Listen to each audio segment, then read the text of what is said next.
You're listening to the Dibbly Dobbly Podcast.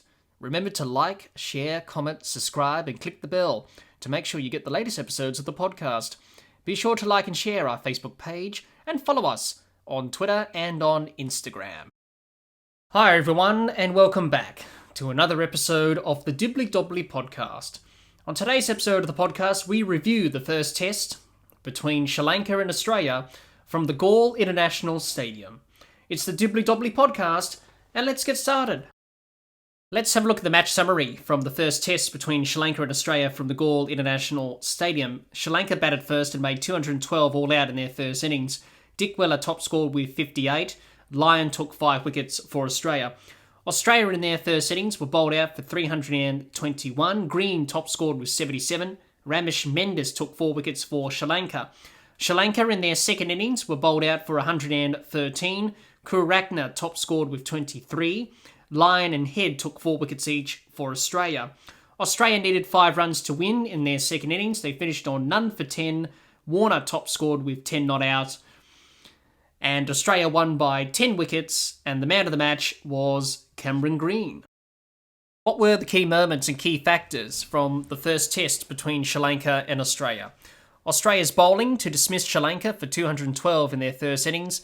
The partnerships of 57 for the 5th wicket between Khawaja and Green and 84 for the 6th wicket between Carey and Green were all crucial partnerships and contributions to help Australia reach 321 in their first innings and give them a crucial first innings lead of 109 runs. Australia's bowling to dismiss Sri Lanka for 113 in their second innings, which saw Australia to only chase a target of 5 runs in their second innings to win the first test by 10 wickets. Those were the key moments and key factors from the first test at the Galle International Stadium. Let's have a look at both teams' performances in this first test at the Galle International Stadium with both bat and ball. We'll start with Sri Lanka and their batsmen. Nisanka 23 and 14, Kurakna 28 and 23, Kusal Mendes 3 and 8, Oshara Fernando 12, Matthews 39, De Silva 14 and 11, Chandimal 0 and 13, Dick Weller 58 and 3. That's how the Sri Lankan batsmen went about things in this first test against Australia. Sri Lanka's batting overall in both innings was poor. It was not good enough, and it was quite poor batting in both innings. Difficult conditions with the ball turning a lot here in Galle. They didn't really bat well. And we'll talk about their first innings. They didn't bat well in their first innings. They got bowled out for 212, which isn't a good score batting first after winning the toss. They didn't make use of winning the toss and having that big advantage in the subcontinent where you win the toss, you got to bat big, and you got to bat once. They didn't quite do that. They got bowled out for 212. They lost wickets at regular intervals, 1 for 38, 2 for 42, 3 for 74, 4 for 97, 5 for 97, 6 for 139, 7 for 193, 8 for 198, 9 for 206, and all out for 212. They didn't build partnerships either. 38, 4, 32, 23, 0, 42, 54, 5, 8, and 6. So not really any significant partnerships to speak of there. And all the batsmen found it difficult in conditions that suited the spinners on this Galle pitch. And Dick Weller was the only batsman in both innings to score a 50. He was the only batsman from Sri Lanka to score a 50 in the whole test match. And that's not good enough. A lot of the Sri Lankan batsmen had starts but didn't convert the starts into big scores, which was their downfall. But their second innings is where they batted poorly, and it wasn't a great batting performance in the second innings. After conceding a lead of 109 runs, it was always going to be difficult in spinning conditions up against Nathan Lyon, Mitchell Swepson, and the rest of the Australian bowling attack to set Australia a difficult target to chase in the fourth innings. Once again, just like the first innings, they lost wickets at regular intervals. 1 for 37, 2 for 39, 3 for 59, 4 for 63, 5 for 95, 6 for 96, 7 for 97, 8 for 108, 9 for 108, and all out for 113. Didn't build partnerships again like they didn't do in the first innings. 37, 2, 24, 32, 1, 1, 11, 0, and 5. And Sri Lanka were bowled out for 113 in 22.5 overs, which was their shortest ever innings in their Test cricket history, which is not good. They did make Australia bat again, but only set a target of 5 runs for Australia to chase down in the last innings, which Australia chased down the runs with ease. So overall, it was a pretty poor batting performance from Sri Lanka. Now, I can understand the approach they took for the second innings. I can understand their mindset, because you had to be aggressive on this pitch that was turning, that was offering turn and assistance for the spinners. So if you were looking to defend on this pitch, you were going to have a ball with your name on it. So batsmen on both sides really were proactive in looking to score quickly. The run rates in these games were above 4 and over, in this match, I should say, in both innings from Australia and Sri Lanka. Because batsmen knew that you had to be aggressive, you had to score runs quickly, otherwise the spinners were going to have your number and you were going to get out. I can understand the approach they took in the second innings, Sri Lanka, but they didn't do it smartly. They batted poorly. I can understand that they were trying to copy Australia's approach. What Australia did well in their first innings was they were able to rotate the strike, hit the ball into the gaps, use their feet, get down to the pitch of the ball and hit the spinners in the gaps, rotate the strike and build partnerships. And they took calculated risk. They weren't reckless, Australia. What Sri Lanka did was the complete opposite. They didn't really rotate the strike that often. They didn't really use their feet to get to the pitch of the ball and hit the spinners in the gaps, look for runs, build partnerships. They didn't do any of that. It was sort of like we had to be aggressive. The only way we're going to win this test match, even though we're 109 runs behind, the only way we're going to win this test match is hit our way out past 109 runs to get the lead back and try and set Australia a reasonable target to chase. That was not going to work. You can't do that in a test match. And especially in these conditions where the ball's turning and spinning and gripping and facing Nathan Lyon and Mitchell Swepson. And even facing Travis Head, he took 4 wickets for a part-time spinner. Now, nothing against Travis Head. I thought his bowling performance was excellent, was superb, and good for him taking 4 wickets. But it's not good when a part-timer gets the ball to turn a lot on this pitch and take 4 wickets. So that's not good either. But Sri Lanka, once they conceded that first innings lead, it was always going to be hard for them to try and get back into this match, given how difficult the surface was. Their innings, the shot selection that some batsmen took was reckless. A lot of the batsmen played the sweep shot off Nathan Lyon, and they got out to Nathan Lyon playing the sweep shot. They didn't quite execute the sweep shot well. And it was quite disappointing, as I mentioned, from Sri Lanka. It wasn't their greatest batting performance. And to struggle in these conditions where the ball's turning is a concern for Sri Lanka. Obviously, they've grown up on these pitches. They know how to play in the turning ball and how to negate that. But obviously, they were going to be tested up against this quality Australian bowling attack. In terms of Nathan Lyon, Mitchell Swepson, Cummins and Stark, they were always going to be tested. And we saw that test in this test match. Unfortunately for Sri Lanka, they failed the test. They didn't quite pass the test. To bat first in the first innings, only to make 212 runs and get bowled out on day one wasn't a good result. In the second innings, chasing 109 runs behind Australia to try and make Australia bat again and set a reasonable target for them to chase in the last innings. Unfortunately, they couldn't quite do that. They crumbled under the pressure. So I can understand their mindset and approach, but looking at it from afar, it wasn't a great batting display. It was quite poor. It was mindless batting, really. It was reckless batting at times. They played shots. They were looking to be aggressive. They didn't really do the basics well with the bat, Sri Lanka. So that's a real concern for Sri Lanka. Going into the second test match is what went wrong in this test? How can we get better? How can we improve? They've got to ask themselves those questions. They need to be a lot better than they were in this test match. If they bat like this in the second test, I think they're going to struggle, and I think Australia could win the second test and really bowl them out cheaply again. So for the Sri Lankan batting lineup, they need to go away, ask themselves the tough questions. Where did I go wrong as a batsman? How can I get better? And how can the rest of the batting unit get better? And what could we have done differently to score runs and have success on this difficult pitch.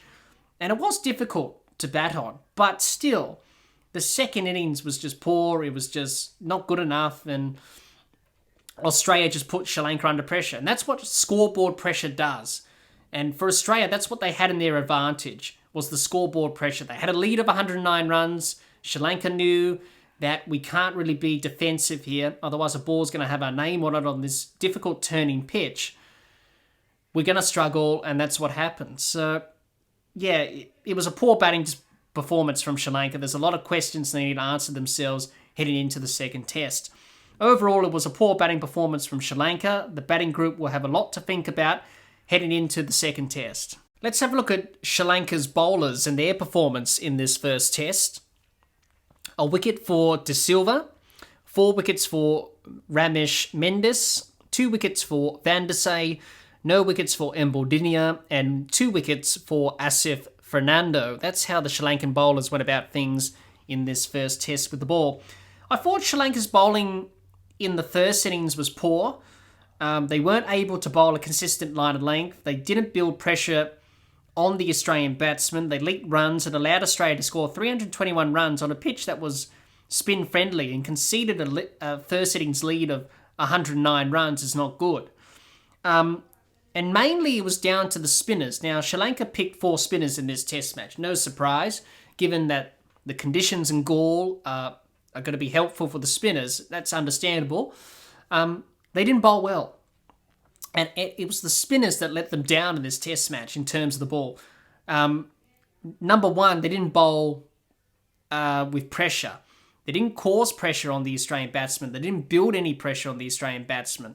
There was a lack of maidens from the Sri Lankan bowlers. There was only one bowler who bowled a maiden. That was the only quick bowler that they selected, and that was Asif Fernando. The rest of the spinners did not bowl any maidens at all. And it was very difficult for bowlers to bowl maidens on this pitch because both batting sides were being aggressive and looking to score runs quickly rather than defend because you know that a ball's going to have your name on it. But they didn't bowl a consistent line of length. They didn't bowl to a plan. It felt like the Sri Lankan spinners in particular wanted to take a wicket every ball. And that usually happens where you get sucked into taking a wicket every ball, go searching for wickets on a pitch that is doing a bit for the spinners and helping the spinners. You do get sucked into that mindset of a wicket's going to happen every ball. Let's try and search for wickets rather than work to a plan and bowl to a plan. The Sri Lankan spinners did not do that well. They leaked runs, they went searching for wickets, and they weren't patient enough to stick out a plan for a while. The partnerships that Australia developed with Khawaja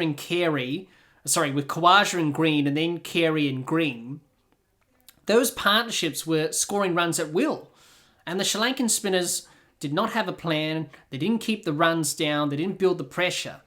And that's what you want to do as a spinner on these conditions. You want to bowl to a batsman for 6 balls. But Sri Lanka, they couldn't do that because Australia were rotating the strike nicely. And they were leaking runs, Sri Lanka. The field was spread because Kururatne, the captain, had to change his tactics because Australia was scoring runs at will. 4 runs and over Australia was scoring in their first innings because he knew that we didn't have enough runs to play with in the first innings. We got bowled out for 212. We're under pressure. So we had to save runs rather than being attacking and look to take wickets. So for me, the Sri Lankan spinners, that is a real concern going into the second test, is they need to create pressure on the Australian batsmen. They need to bowl to a plan. They can't go searching for wickets. They've got to be patient. They've got to stick to plans for long periods of time. Don't go searching for wickets. Bowl a consistent line of length. Build pressure on the Australian batsmen. And it's quite an inexperienced bowling attack that Sri Lanka have. In terms of the spinners, Mbuldinia has played 17 matches. Ramesh Mendis has played 7. And Jeffrey Van der Sey was on debut in this test match.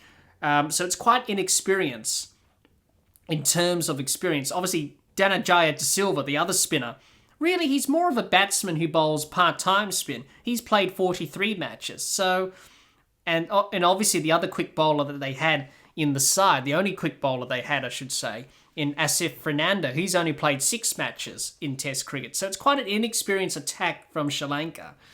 But the concern is that this inexperienced attack has to learn that you've got to bowl a consistent line of length, you've got to create some sort of pressure on the batsman, and you've got to work to a plan, bowl to your fields, and don't go searching for wickets. And that's what Sri Lanka did in this Test match. They went searching for wickets because they expected, on a pitch that's doing a bit, they expect to take a wicket every ball. That doesn't happen in Test cricket. You need to work to a plan. You need to bowl consistent line and length. You need to create pressure on the batsman, and then you'll be able to take wickets with subtle variations in terms of your delivery, in terms of what balls you're going to bowl to the batsman. Bowl your stock delivery and then change it with subtle variations. That's what the Australian bowlers did well in terms of Nathan Lyon, Mitchell Swepson, Stark, Cummins, and even Travis Head to an extent did well when Australia bowled compared to the Sri Lankan bowlers and the spinners.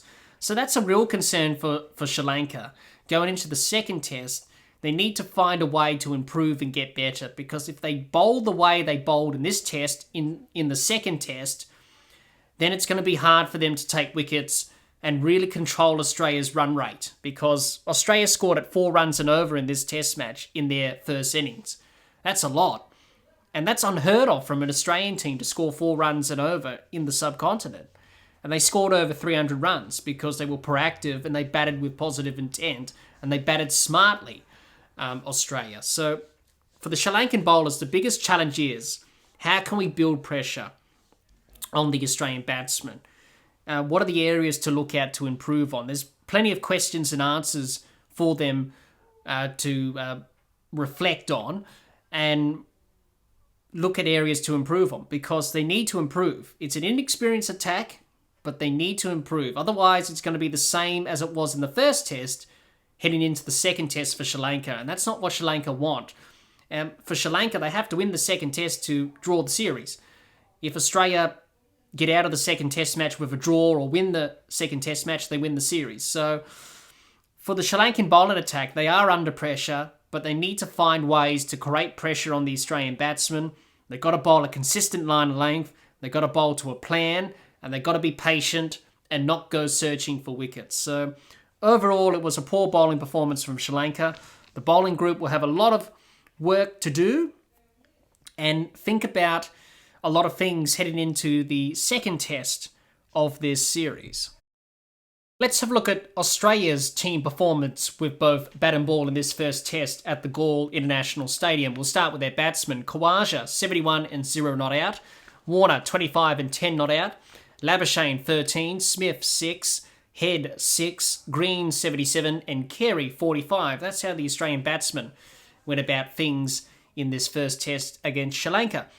I thought Australia's batting throughout the whole test match was good. The first innings was good. Obviously, the second innings, not much to talk about in the second innings because they only needed to chase down 5 runs to win. But in the first innings, I thought they batted well. To get to 321 in their first innings on a difficult spinning track in Galle, and then to take a lead of 109 runs in the first innings after losing the toss was a great result from Australia. And that's a brilliant result to have in the subcontinent. To be able to score 321 runs on a spinning, difficult surface in Galle, to take a first innings lead of 109 runs is a pretty good sign for Australia that they are improving and they are getting better in playing and scoring runs as a batting side in the subcontinent and facing the spinners and getting better by the day. So it's really good signs for Australia. The partnerships are 57 for the 5th wicket between Khawaja and Green, 84 for the 6th wicket between Carey and Green. Those partnerships were key for Australia to ensure they got a first innings lead, which they did of 109 runs in the first innings, which put them into a strong position in this test match.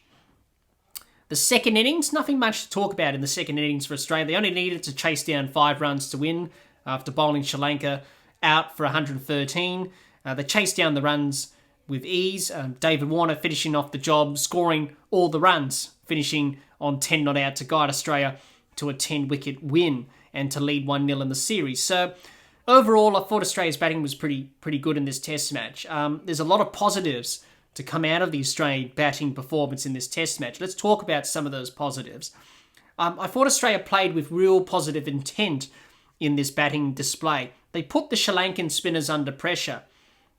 They rotated the strike nicely, didn't allow the Sri Lankan spinners to have 6 balls at one particular batsman. And it sort of felt like that Australia was playing a one-day match in a test match, really.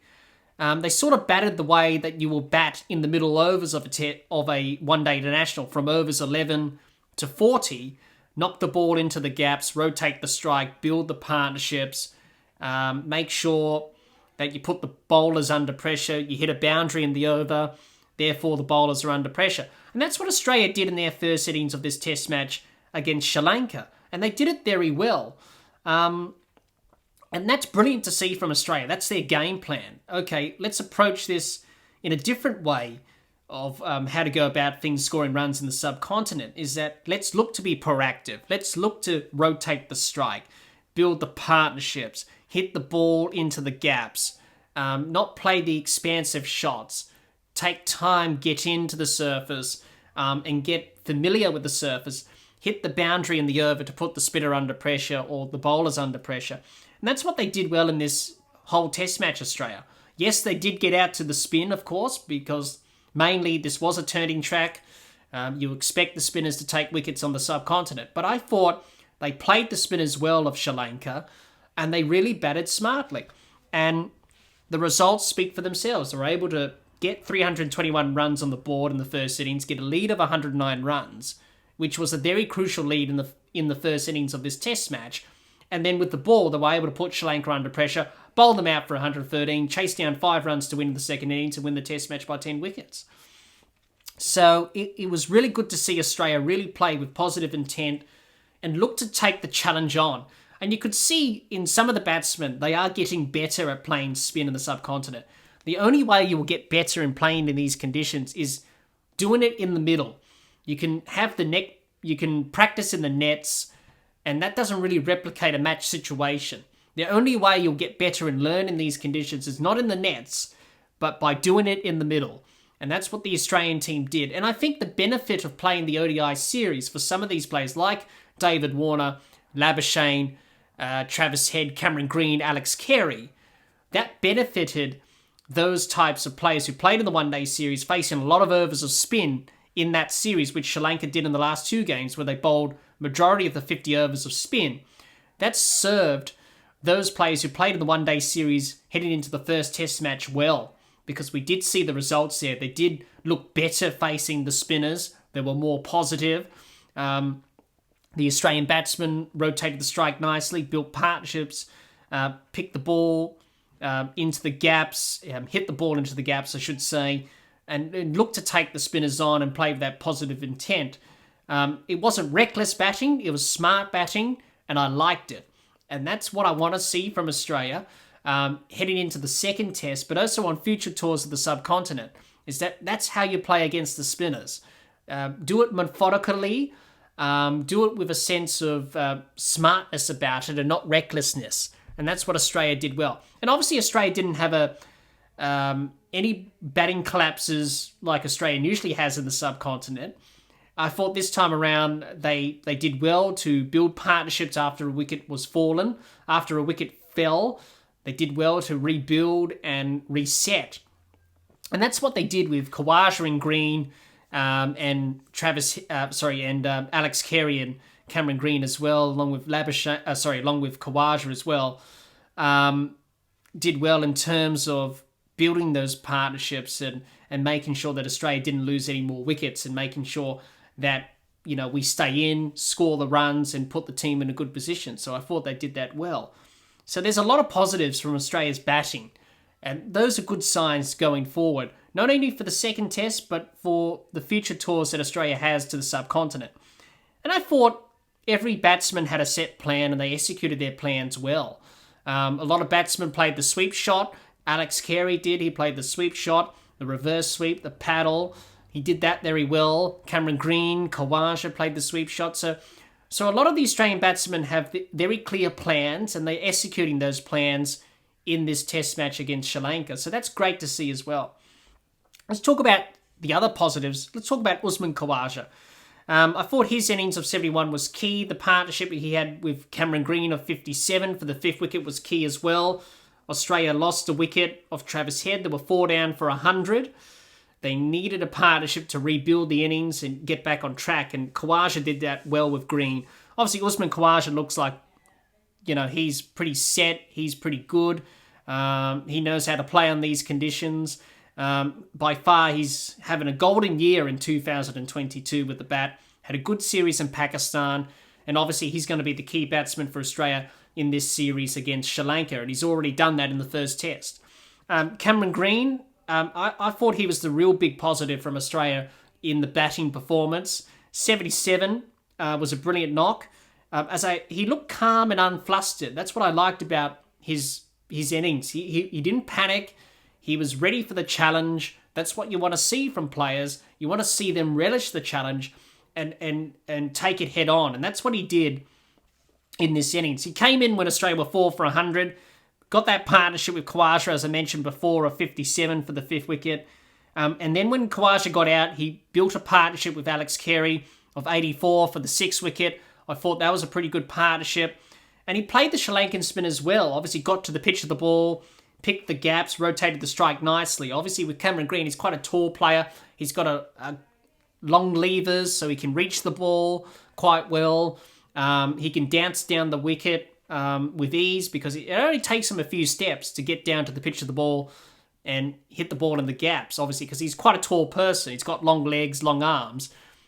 He does it with ease, and I thought his innings was pretty good. And with Cameron Green, we're seeing some improvement from him. Every innings he plays, he's getting better, and especially in the subcontinent. Obviously, he did well in Pakistan, and now in this first test match against Sri Lanka, there's great signs for Cameron Green going forward in the subcontinent, not only for this series, but future tours in the subcontinent as well for Australia. So great to see him improve. He's only in his early 20s, and I think he's going to get better and better. Alex Carey, let's talk about him. I thought he was another positive for Australia. He kept well behind the stumps. Very difficult in the subcontinent to keep wicket. He missed a few deliveries where it did beat him, and he did concede some byes, but that happens in the subcontinent to wicketkeepers. But majority of the test match in both innings, I thought he kept well to the spinners, in particular Nathan Lyon, Mitchell Swepson. He took some very good catches behind the stumps, and he was very good with the gloves carry. So great to see that. Obviously, he played well for his 45. He will be a bit disappointed in the way he got out. He was in, he was set. Unfortunately, hit it up in the air and got out, caught by Dennis Chandimal. But, he did his role, he did his job. He formed a good partnership with Green, helped Australia get a first innings lead. So that's the important thing, that he did what he needed to do for the team. Since the second and third test matches against Pakistan, and in this first test match against Sri Lanka, he has improved a lot with both the bat and the gloves. So that's great to see from Alex Carey going forward, that he is getting better with every test match, just like Cameron Green is. So those were some of the positives for Australia in their batting. Now, there were some negatives in Australia's batting. Just only a couple of negatives I picked out with the batting, and that's Marnus Labuschagne, Steve Smith and Travis Head. Didn't have a big contribution in this test match. Obviously, Labuschagne played a reverse sweep that he got out to, probably regretting playing that shot. Steve Smith got run out by Khawaja, which happens, a mix-up. And Travis Head was a bit disappointing with the bat, not so much with the ball. We'll talk about that in a minute when we talk about the bowling for Australia and their performance. But with the bat, he got out for 6. So that's the only negative for Australia, is that those batsmen did not really contribute at all. So it's very important for them to try and contribute in the second test. So that's the only negative that I picked out from Australia's batting. Besides from that, I thought it was a pretty good effort and a pretty good team performance. To score 4 runs and over and get 321 runs is unheard of from an Australian team in the subcontinent. But great to see Australia finally do well in the subcontinent and get the rewards for the hard work, and that's great to see.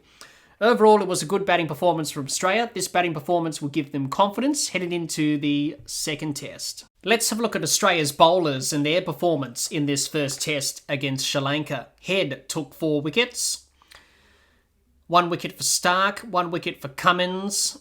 9 wickets for Lyon and 5 wickets for Swepson. That's how the Australian bowlers went about things in this first test against Sri Lanka. I thought Australia's bowling across the 2 innings of this test match was pretty good. In the first innings, they bowled well to bowl Sri Lanka out for 212. After losing the toss, to bowl them out for 212 on day one was a great result. They were able to take wickets at regular intervals. They were able to build pressure on the Sri Lankan batsmen. They stuck to their plans with the ball and they executed their plans with the ball as well.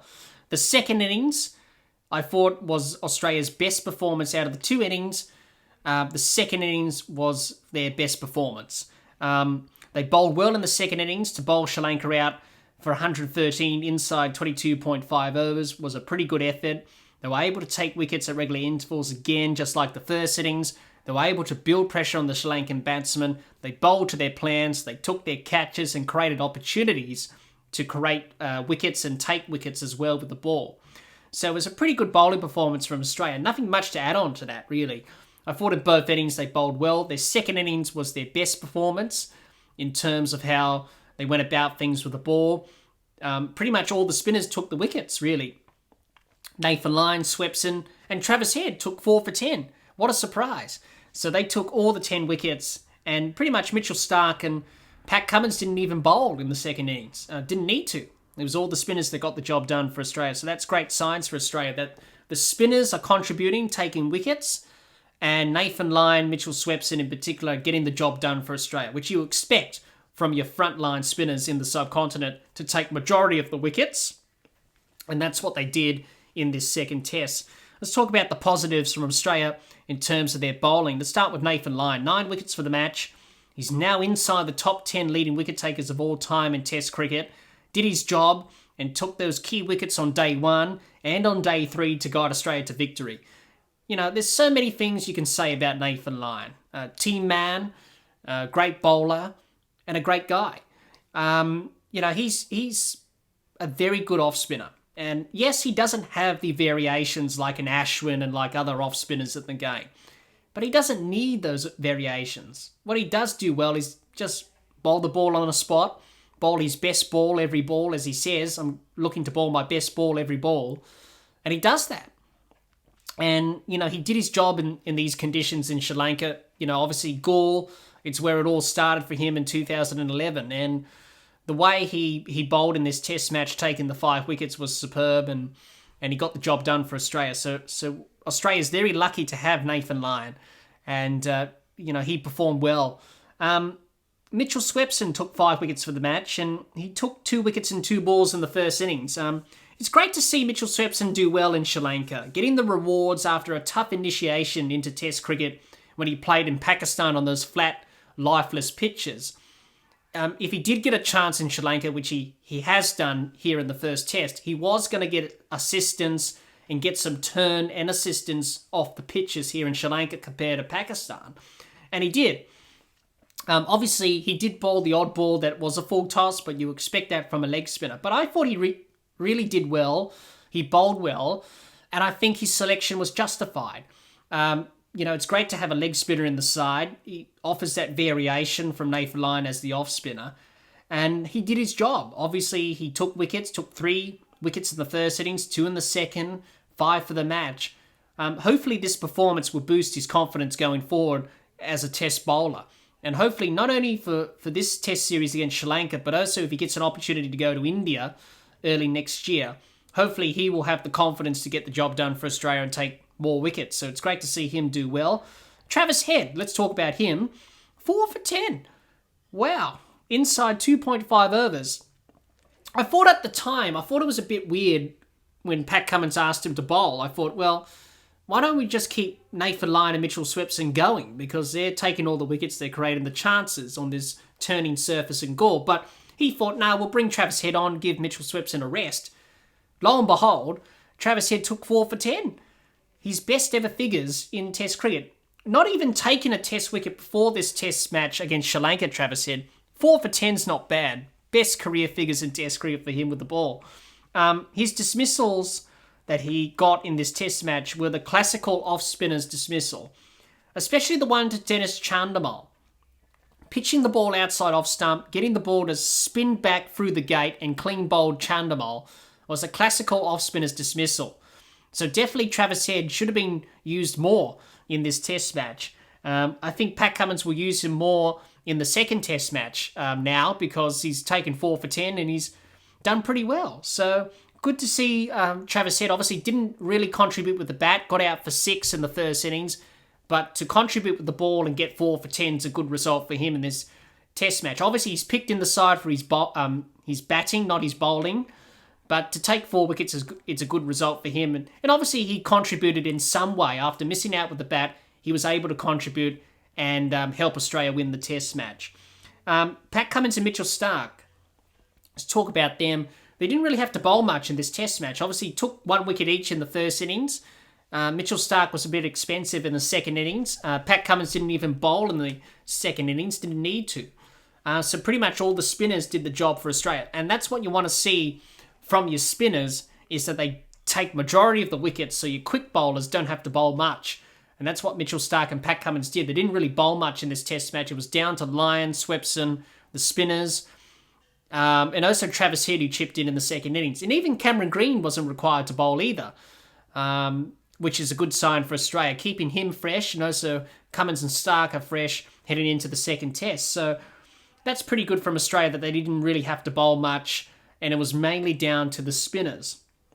So overall, it was a good bowling performance from Australia. All the bowlers contributed and were able to take the wickets.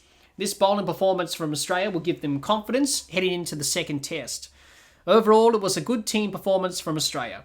Everyone contributed with both bat and ball, and this win will give Australia's batsmen and bowlers lots of confidence heading into the second test.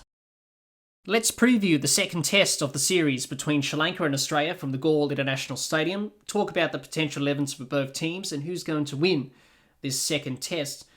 Let's have a look at both teams' test records and stats from the Galle International Stadium. The first test match played between Sri Lanka and Australia in Galle was back in 1999. They've played 5 matches, one of them have been drawn. Sri Lanka have won 1, and Australia have improved their tally in terms of wins in Galle, with the latest win in the first test by 10 wickets. They've taken their win tally to 3 wins now, following that 10-wicket win in Galle over Sri Lanka. So those are the stats between Sri Lanka and Australia from the Galle International Stadium in test matches. Let's talk about both teams' potential 11s for the second test. We'll start with Sri Lanka and their potential 11 for the second test.